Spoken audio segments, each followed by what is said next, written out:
Isolated but alive, China's 1,300-year-old Islamic secret, a village in the mountains of central China. No internet, no tourists. And yet, 5 times a day, the call to prayer echoes from a 1,000-year-old mosque built in Chinese pagoda style. The people inside don't speak Arabic, they speak Mandarin. But they have been Muslim for 1,300 years. How did an entire faith survive, completely cut off from the Muslim world, inside the most powerful empire in history? This is not a rumor. This is documented history, and today we are uncovering it. Hello and welcome to Global Mystery Nexus. I am your host, Shahid Sharaim Husani. On this channel, we investigate the world's greatest untold stories with facts, not fiction. Before we move forward, I have a quick request.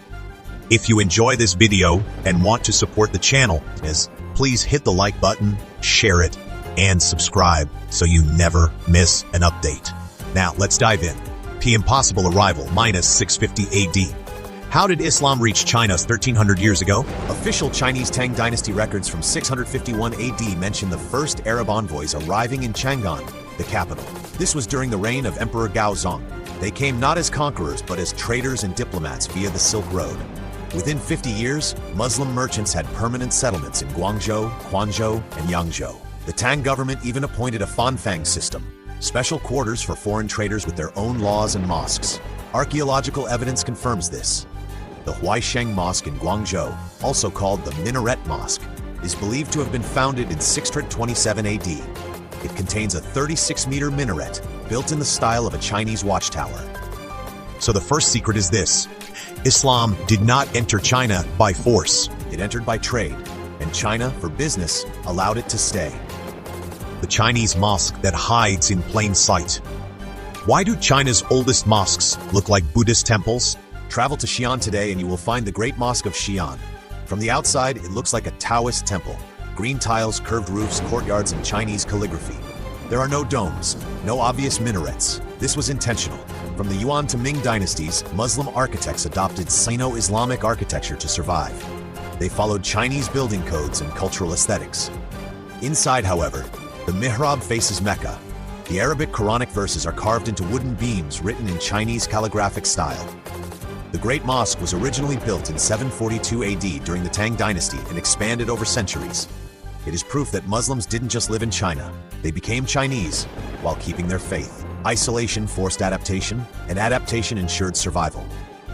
The Huites, a nation without a homeland. Who are the Hui people? China officially recognizes 10 Muslim ethnic groups. The largest are the Hui, 10.5 million people. Here is the twist. Genetically and linguistically, Hui people are Han Chinese. They speak Mandarin, they wear Chinese clothes. Their only distinction is religion. How did this happen? During the Yuan and Ming dynasties, Muslim soldiers, administrators, and traders from Persia and Central Asia were settled across China. They married local Han women.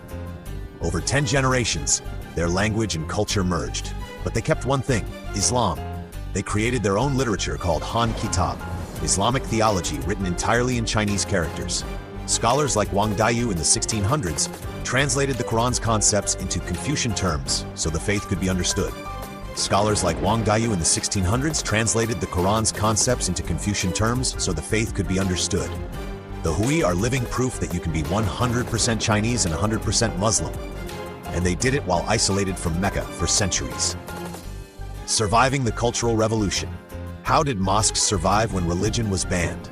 Between 1966 and 1976, during the Cultural Revolution, thousands of temples, churches, and monasteries across China were closed or destroyed. Mosques were not spared. But many in rural Hui villages survived through one method. They stopped looking religious. Communities removed Arabic signs.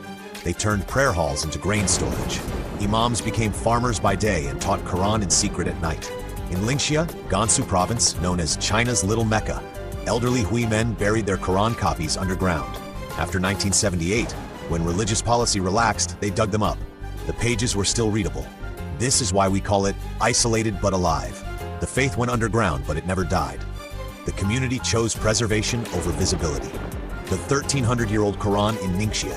What is the physical proof? In the Tongshan Great Mosque in Ningxia, there is a Quran manuscript that experts date to the early Tang Dynasty. Carbon dating and ink analysis place it between 700 to 800 AD. It is written on parchment, in Kufic script. How did it get there? Trade records show it was likely carried by a merchant from Baghdad and gifted to the local community.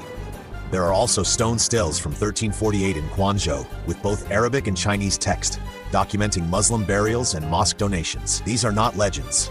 These are in museums today. They prove an unbroken chain of 1,300 years. An Islamic community that had no contact with the Ottoman Empire, no contact with Mughal India for long periods, and yet kept the 5 pillars intact. The bigger truth. So what is the real secret? It was not isolation that weakened Islam in China. It was isolation that protected it. By adapting to Chinese culture, by becoming Hui, by building temples that looked like pagodas, this community avoided conflict and survived every dynasty, every war, every policy change. Today there are over 39,000 mosques in China, from Kashgar in the west to Shanghai in the east. The story is not about disappearance. It is about endurance. Thank you for watching. Like, share, and subscribe our Global Mystery Nexus channel for more informative videos.